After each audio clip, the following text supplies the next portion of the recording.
What if I told you China just won the trade war by losing it? I know that sounds backwards, but stick with me here, because what happens between 2025 and right now, February 2026, is one of the weirdest economic reversals I've ever seen. And the craziest part? Almost nobody's talking about it correctly. Let me paint you a picture. January 20th, 2025. Trump's second inauguration. Within 2 weeks, he drops a 10% universal tariff on everything coming into America, then 60% on China specifically. April 2nd rolls around. They called it Liberation Day, which is some next-level branding, and he invokes emergency economic powers to slap reciprocal tariffs on countries based on whatever they charge us. Some Chinese goods hit 125%. The average settled around 27% before cooling off slightly. The whole world's watching. The narrative? America's finally getting tough. We're bringing back manufacturing. We're teaching Beijing a lesson. CNN, Fox, CNBC.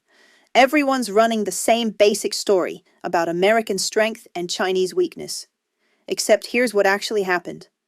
China's trade surplus for 2025 came in at $1.19 trillion. Let me say that again. $1.19 trillion. That's up from $823 billion the year before. That's not a typo. That's not despite the tariffs. In a very real sense, it's because of them. And before you think I'm cherry-picking numbers, I spent 2 days cross-referencing this against European Parliament reports, Canadian trade data, and Munich security briefings. The pattern's consistent across all of them. So what's going on? How does getting hit with massive tariffs lead to record trade surpluses? First piece of the puzzle. China didn't just sit there and take it. They'd been planning for this exact scenario since 2017, since the first trade war actually. They called it shifting toward new quality productive forces, which is bureaucratic speak for stop making cheap t-shirts and start making advanced semiconductors. The US tariffs didn't create this strategy. They accelerated it. Think about it like this. Imagine you're running a restaurant and your biggest customer suddenly says they're only going to buy from you if you double your prices. You've got 2 choices. Panic and go bankrupt, or find new customers and upgrade your menu so the old customer becomes less important. China picked option 2. By early 2026, more than 52% of Chinese exports are going to the Global South and ASEAN countries. That's the majority. The US used to be the center of gravity. Now it's just another customer, and not even the biggest bloc anymore. Here's where it gets interesting. I found data showing that in Q1 2025, right when Trump's tariffs are ramping up, European investment into China actually rebounds. Germany alone pumps 3.06 billion euros in. Meanwhile, US foreign direct investment into Chinese tech sectors drops to basically zero. Pause for a second and think about what that means. European companies are looking at the chaos Trump's creating and deciding China's the more stable bet. The trade war was supposed to isolate Beijing. Instead, it's isolating Washington. And there's this other thing nobody's talking about. The tariffs Trump put on allies. Canada got hit with 25%. The EU took 20%. These aren't adversaries. These are supposed to be our partners. The official reasoning was reciprocal trade fairness, but the effect was pushing them toward what they're now calling strategic autonomy. Strategic autonomy is diplomat speak for we can't rely on America anymore. I dug through a StatCan report on Canada-China trade in Q3 2025. Canadian exports to China jumped while they were getting hammered by US tariffs. Same pattern in Europe. France, Germany, even Poland. They're all quietly increasing trade with Beijing while publicly maintaining the alliance with Washington. It's like we started a poker game, went all in to force everyone else out, and then watched them start a different game at another table. Now let's talk semiconductors, because this is where the conventional wisdom really falls apart. The US has had export controls on advanced chips since 2022. Biden's small yard, high fence policy. The idea was simple. If we cut China off from cutting-edge semiconductors, we kill their AI ambitions and keep them technologically dependent. By 2026, China's domestic localization rate for 28-nanometer chips and above hits 55%. Huawei and SMIC are running AI training clusters without a single NVIDIA H100. They're not using American chips at all. Now, are these chips as good? No. The hawks will tell you Chinese AI models are 18 to 24 months behind OpenAI and Anthropic, and that's probably true. But here's the question nobody's asking. Does it matter? If you're 18 months behind in a consumer app race, sure, that's brutal. But if you're building industrial AI for manufacturing, logistics, surveillance systems, you don't need the absolute bleeding edge. You need good enough, domestic, and sanctions-proof. China chose survivability over superiority, and in a trade war, survivability wins. There's this concept Beijing started pushing in 2025 called anti-involution. I had to look this up because it's not a term we use in the West. Basically, involution means destructive competition, racing to the bottom on prices, companies cannibalizing each other, burning cash for market share. The Chinese government saw their companies doing this and said, "Stop. We're using the trade war as an excuse to force you into higher value production. No more price wars. Build robots. Build lithography machines. Build things America can't easily replace." This is where the data gets murky, and I want to be transparent about that. China's official 2025 GDP growth, 5.2%. The IMF says 4.4%. Private analysts are whispering 3.1%. That's a huge spread. If the real number's closer to 3.1%, then yeah, China's hurting. The property sector's still in crisis. They've lost over $400 billion in long-term private equity that went to India and Vietnam instead. But here's the thing I keep coming back to. Even in the worst-case scenario, they're still running a $1.19 trillion surplus. They're still expanding into new markets. Contrast that with what's happening in the US. American consumers paid the price for these tariffs. Literally. The CPI went up 0.8% to 1.2% in 2025, directly because of tariffs on electronics and auto parts. Manufacturing jobs grew by 1.2%, which sounds good until you realize we were promised a renaissance and got a rounding error. The U.S. did collect $287 billion in tariff revenue in 2025. Proponents call it a war chest for reindustrialization. But I looked at where that money actually went. Most of it's getting absorbed into the general budget. There's no coherent industrial policy attached to it.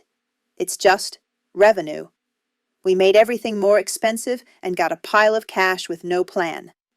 Let me tell you about the Busan Agreement, because this might be the most telling part of the whole story. November 2025. Trump's team realizes inflation's becoming a political problem ahead of the 2026 midterms. They negotiate a deal with China to lower some of the tariffs in exchange for vague purchase commitments. Sound familiar? It should. It's basically Phase 1 Deal 2.0. Critics called it the Trump retreat. Supporters called it a strategic truce. But here's what actually happened. The U.S. blinked first. We escalated to force concessions, then de-escalated when it started hurting us politically. Meanwhile, in March 2025, the U.S. suspended all WTO funding, the World Trade Organization, the global referee for trade disputes. We just stopped paying. This created a vacuum. And you know who stepped into it? China. They're now positioning themselves as the defender of global trade norms, while we're the ones tearing up the rulebook. I'm not saying they're actually defending free trade. They're not. But the optics matter. A lot of countries are looking at this and thinking, Beijing's at least predictable.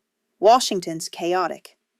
There's one more thing I need to mention because it's either brilliant or terrifying, depending on your perspective. China expanded something called the M-Bridge Digital Currency Project in 2025.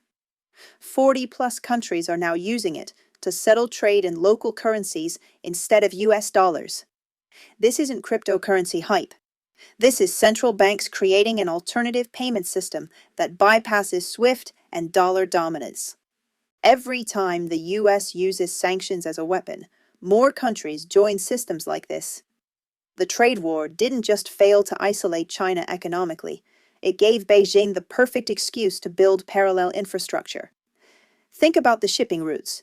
China now controls key ports worldwide: Chancay in Peru, Hambantota in Sri Lanka, Gwadar in Pakistan.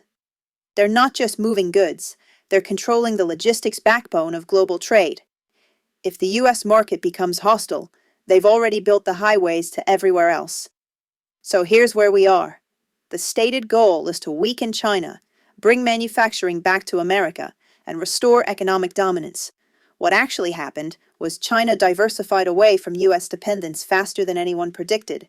American consumers paid higher prices for marginal job gains, and traditional allies started hedging their bets. The only way this makes sense as a US strategy is if the real bull was never about economics. Maybe it was about forcing decoupling, regardless of cost. Maybe it was about accepting short-term pain for long-term separation.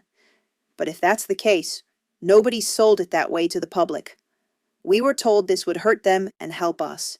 The data says it hurt both of us, and China adapted faster. I keep thinking about something a trade economist told me off the record. Markets don't care about flags. They care about stability and profit. We made ourselves unpredictable. China made themselves indispensable to everyone else. There's a reasonable counterargument here, and I want to address it. Maybe the 18-month AI gap matters more than I'm giving it credit for. Maybe the $400 billion in capital flight is a leading indicator of deeper problems. Maybe China's cooking the books harder than we think, and this whole victory is a facade covering up internal collapse. Those are fair points. I'm not sitting here saying China doesn't have serious problems. Their demographics are a disaster. Their debt levels are insane. The property crisis is real. But the question isn't whether China has problems. It's whether the trade war solved our problems or created new ones. And when I look at the numbers, really look at them, I don't see America winning. I see China turning external pressure into internal reform, exactly like they did after the 2008 financial crisis. So what happens next? If this pattern holds, we're looking at a world where the US has maximum tariffs and minimum leverage. China will keep building out the global South trade network. Europe will keep drifting towards strategic autonomy. The dollar's role as the reserve currency will erode, not collapse, but erode. And here's the uncomfortable part. We might have done this to ourselves. The weirdest outcome of a trade war isn't when one side wins and one side loses. It's when both sides lose, but one side adapts faster. I want you to sit with this question. What if the entire framing was wrong from the start? What if trying to beat China economically was always going to fail because the global economy isn't a zero-sum game you can win through tariffs? And if that's true, if this whole experiment was based on a flawed premise, what does that mean for the next 3 years? Because those tariffs, they're still in place, and Beijing's not slowing down.